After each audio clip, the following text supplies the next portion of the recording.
बिस्मिल्लाहिर्रहमानिर्रहीम। फ़हीम महबूब आपसे मुखातब है। आज का जो टॉपिक है इसमें हम ये डिस्कस करेंगे कि वो इश्यूज़ जिसकी वजह से अभी तक हम अपनी रिटर्न फाइल नहीं कर सकते। ये इन सारी इश्यूज़ को मेरी कोशिश है कि मैं एक लेटर लिख के FBR को भी ईमेल करूं, प्लस उनको डिस्पैच भी करूं उनके हेडक्वार्टर में कि ये अगर इस फंडामेंटल जो हमारे राइट्स हैं, जो टैक्स पेयर के राइट्स हैं, अगर हमें वही नहीं दिए जाएंगे तो हम किस तरीके से अपनी इनकम को डिक्लेयर करेंगे। इनकम डिक्लेयर करने के साथ साथ चूँकि इसमें कैश फ्लो इन्वॉल्व है, गवर्नमेंट को कैश फ्लो हमने पे करना है या कुछ लोगों ने रिफंड लेना है, तो अगर हमारी पेएबल और रिसीवेबल मैच नहीं होगा तो हमारी जो टैक्स रिटर्न है, जो टैक्स की चीज़ें हैं, वो किस तरीके से मैच होंगी। और इसी वजह से आज तक अभी तक आज 15 तारीख है और हमने ना भी टैक्स जमा करवाया है। और मेरी सजेशन भी यही थी कि अभी तक आप ना जमा करवाएं, क्योंकि कैलकुलेशन सिस्टम अभी तक सही नहीं कर रहा। काफ़ी लोगों को डिफरेंट तरह के प्रॉब्लम्स क्रिएट फेस करने पड़ रहे हैं, जिसकी वजह से कोई भी सिंगल भी एक टैक्स पेयर जिसने अभी तक कोई रिटर्न फाइल नहीं की और ना ही हमें सिस्टम अलाउ कर रहा है। और मेरी सजेशन भी यही है कि आप रिटर्न को फाइल मत करें। हम ऑलरेडी काफ़ी लेक्चर्स में ये देख चुके हैं। तो सबसे पहला जो इशू है वो बल्क अनरजिस्टर्ड जो सेल है।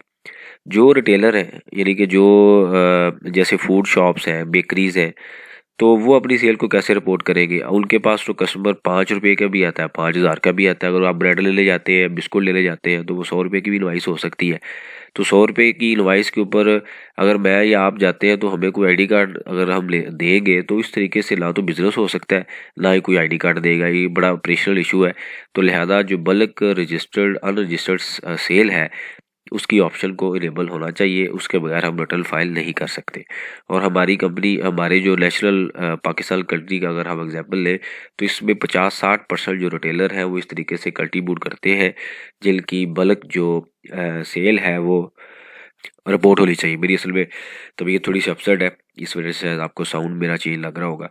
अच्छा, उसके बाद आता है जी सेक्शन 8B। अब सेक्शन 8B क्या है, हम इसके ऊपर लेक्चर भी देख चुके हैं कि उसमें अंदर जो ऑप्शंस हैं वो अभी तक कम्प्लीटली हमें शो नहीं हो रही।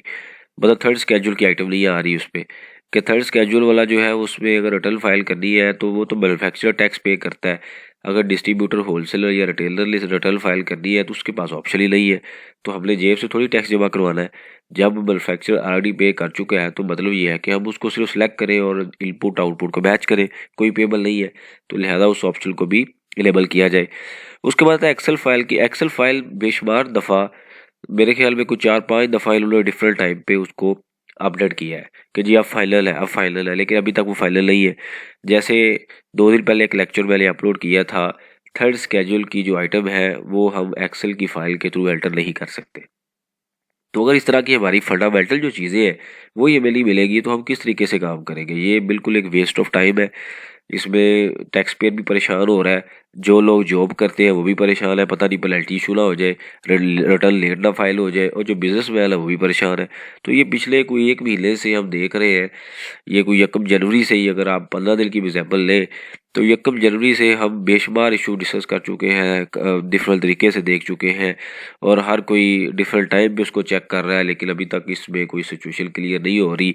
तो या तो गवर्नमेंट को पूरा full and flood system launch करना चाहिए था, कम्प्लीटली अलाउंस होता जब सारा सिस्टम रेडी होता, लेकिन उसके ऊपर सही तरीके से अभी होमवर्क या तो हुआ नहीं है या चल रहा है, जिसकी वजह से अभी तक चीज़ें हमें नहीं पहुंची। और जो लोग हैं इस वजह से सब कुछ लोग सोच रहे हैं कि रिटर्न फाइल कर दें, कुछ ना करें, कुछ वेट करें। तो मेरी वही सजेशन होती है कि उसको वेट करें। नील का ऑप्शन आपने दे दिया, जिस बंदे को सेल ही नहीं है, परचेज ही नहीं है, तो उसको तो अलाउ किया जाए कि वो रिटर्न फाइल करे, लेकिन वो भी रिटर्न अभी तक हम फाइल नहीं कर सकते। वो भी ऑप्शन अभी तक हाइड है, बस सबमिट हमें अलाउ ही नहीं है हम सबमिट कर सके। उसके बाद आता है जी एक्सपोर्ट्स और service lecture is missing. Export service का जो लेक्चर है वो मिसिंग है। तो जो लोग एक्सपोर्टर हैं, जो कंट्रीब्यूट कर रहे हैं, पेमेंट बाहर से ले रहे हैं, जो डॉलर की जो स्टेबिलिटी के लिए कंट्रीब्यूशन कर रहे हैं, एटलीस्ट उनको तो एक मुकम्मल फीचर मिलने चाहिए। जो उनके राइट्स हैं वो भी मिसिंग है। उसके बाद सिलेक्शन ऑफ टैक्स रेट। अब रिड्यूस रेट भी है, डिफ़ॉल्ट रेट भी है, और भी इससे ज़्यादा भी रेट है। तो वहाँ पे सिर्फ 2% एक रेट आ रहा है और 17% आ रहा है। तो जो टैक्स पेयर अगर उसका टैक्स रेट ही सही नहीं है तो किस तरीके से अपनी इनकम को डिक्लेयर करेगा। तो लिहाजा इस चीज़ों को भी चेक करना चाहिए। उसके बाद आती है रिवीजन ऑफ रिटर्न। अब टैक्स पेयर का एक बड़ा बेसिक सा प्राइमरी और एक मैं समझता हूँ एथिकल राइट्स है कि अगर किसी वजह से कोई भी गलती होती है और बाद में मुझे पता चलता है कि ये मेरी रिटर्न ठीक नहीं है, तो हमें अलाउ किया जाए कि हम अपनी रिटर्न को रिवीजन करें। पूरे आईआरएस के फॉर्म में रिवीजन की ऑप्शन नहीं है, तो इसका मतलब ये है कि हमें अलाउ नहीं है। ऐसे तो नहीं है, कानून में या तो कानून को चेंज कर दें कि जी आपको अलाउ नहीं है। कानून कह रहा है कि आपको अलाउ है लेकिन सिस्टम हमें अलाउ नहीं कर रहा, तो लिहाजा ये हमारे जो राइट्स हैं इसको भी इनेबल किया जाए।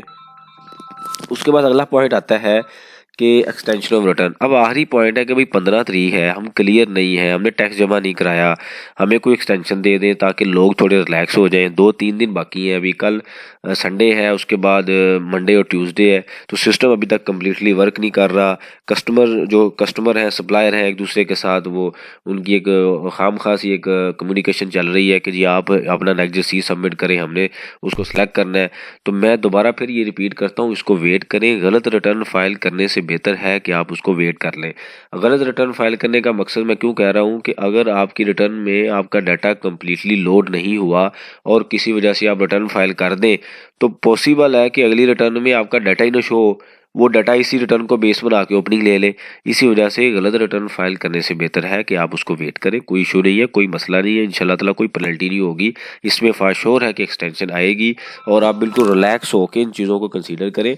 इसमें कोई घबराने वाली कोई बात नहीं है, आप बिल्कुल रिलैक्स लें इस चीज़ों के ऊपर, क्योंकि ये अगर इतना बड़ा नेशनल सिस्टम है तो अगर हमें इशूज़ आ रहे हैं तो पूरे कंट्री को आ रहे हैं।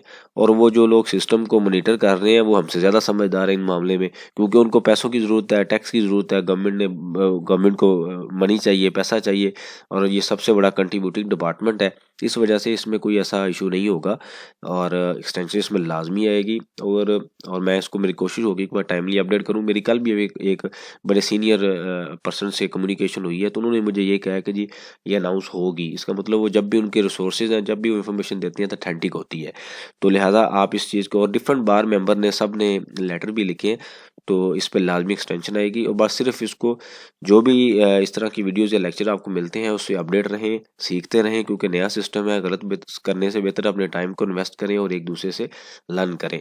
अगर इसके अलावा कोई सजेशन हो आप मेंशन करें और हम उसको कोशिश करेंगे कि डिस्कस करें, ताकि ये जो कम्युनिकेशन का जो सिस्टम है या जो लर्निंग का सिस्टम है ये जारी रहे।